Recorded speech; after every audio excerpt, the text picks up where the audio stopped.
Zelo pomembno je vzpostaviti stik in zaupanje med pacienti.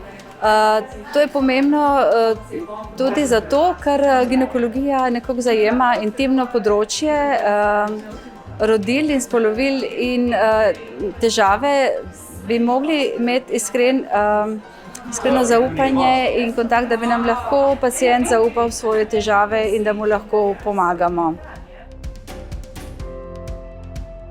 Ta akcija Moj zdravnik, naša družba MSD sodeluje, mislim, da že skoraj od začetka in smo res zelo ponosni, da podpiramo posebej še moj ginekolog, moja ginekologinja, ker dejansko to je res eno priznanje, ki ga dajo bolniki svojim zdravnikom, ne. In tako kot je marsikdo danes povedal, bolnik je tisto, za kar živijo, za kar delajo, tako da tole priznanje res je na mestu, no. In vesela sem pa tudi, da smo ga speljali v tem času, v času covida, ker so vse stvari malce omejene, tako da tudi pohvala organizatorju, pohvala Vivi za izpeljavo tega dogodka.